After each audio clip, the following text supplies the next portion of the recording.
Europe wants to decide who will pay for the damages of artificial intelligence, thinking of revising the laws on producer liability. Hi, I'm Vincenzo Tiani, and this is Digital Explained, the English version of Il Digitale Spiegato, a podcast to understand what tomorrow's society will be like.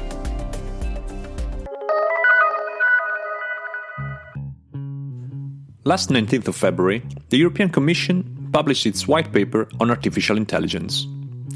A European strategy on the development of artificial intelligence in Europe was long awaited, since it was announced as a priority of the new von der Leyen Commission.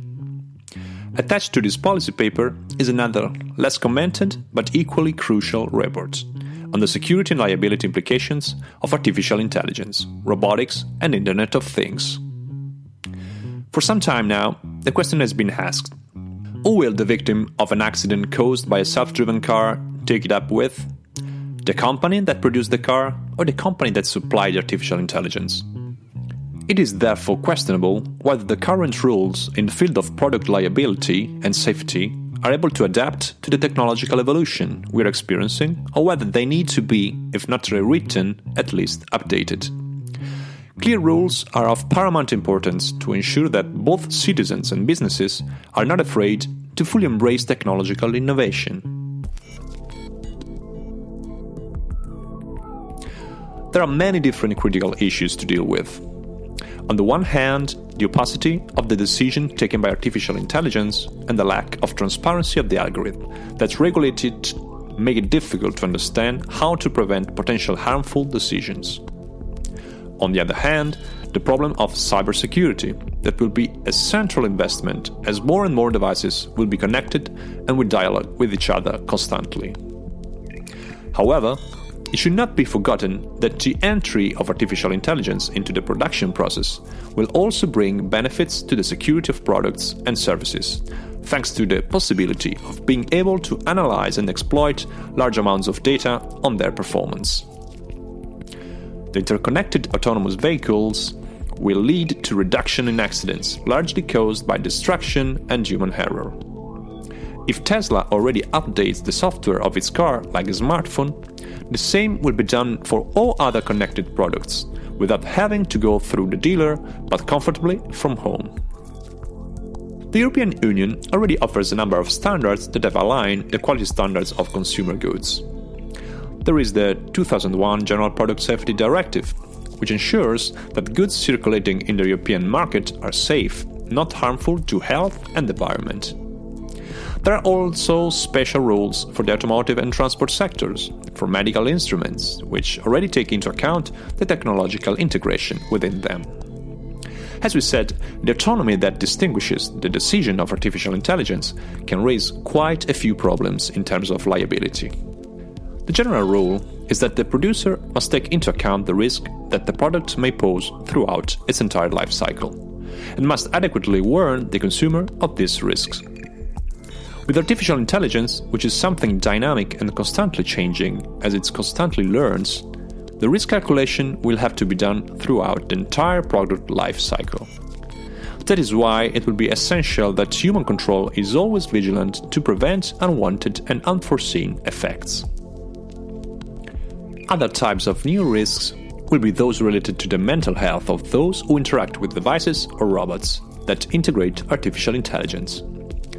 Has thought been given to the long-term impact on mental health of those who constantly use Alexa, Google Assistant, or Siri? And the difference between this impact on younger and older people? As mentioned at the beginning, further problems arise with interconnection of intelligent objects, or even just with integration of artificial intelligence into other products. In this case, the risk assessment must also take into account the plausible interaction that smart things will have with each other. In the transport sector, both the risk of each individual component and the final product, as well as the interaction of the product in the wider transport system, is assessed. If the software update is such as to change the product substantially, a new risk assessment will be required. In the case of Tesla, mentioned earlier, the update led to the car reaching 100 km per hour in less time. This update may need to be revised in order to recalculate the impact of the risk to users. Finally, with increasingly complex integration in sight, the principle that the manufacturer who puts the product on the market is responsible for the entire chain remains solid, but may need updating and revision.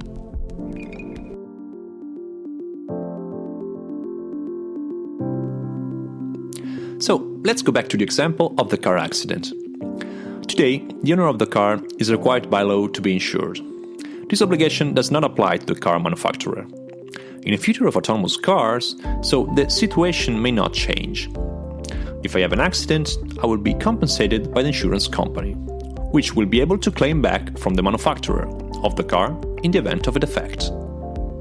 But if the introduction of artificial intelligence makes it more difficult to understand who is ultimately responsible, insurance companies may be less inclined to take out certain policies, with the consequent impact on the adoption of these technologies. For this reason, it is essential that the legal liability is always traceable.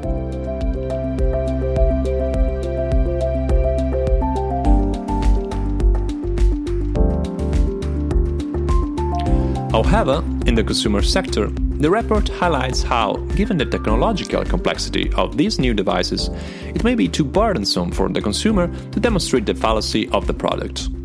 This is why a proposal under consideration is to reverse the burden of proof.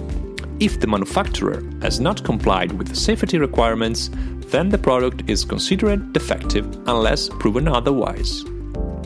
As far as cybersecurity is concerned, while the provider of the software cannot predict all the attackable flows, but has the duty to update it in order to keep it safe, in the future there could be an alleviation of liability if the user has not updated it.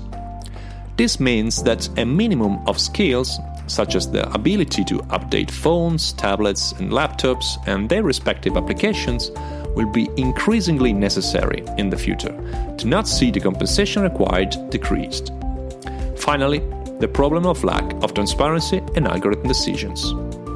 The Commission is trying to find out whether it would be appropriate to apply the principle of strict liability to providers of artificial intelligence. This principle normally applies for car owners in the event of an accident or for those carrying out dangerous activities such as the operation of a nuclear power plant. In that case, the burden of proof is reversed in favor of the victim, as the AI provider may not want to show the data that can prove liability. An obligation to take out insurance as foreseen for motor vehicles might also be expected. We will see in the coming weeks whether and how the Commission will take account of suggestions from civil society and other stakeholders. I'm Vincenzo Tiani, and this was The Digital Explained. If you want more news about digital issues, follow me on Twitter and LinkedIn at Vincenzo Tiani. In the description of the episode, you will find my contacts and links to sources on today's topic. Have a great day, and thanks for listening.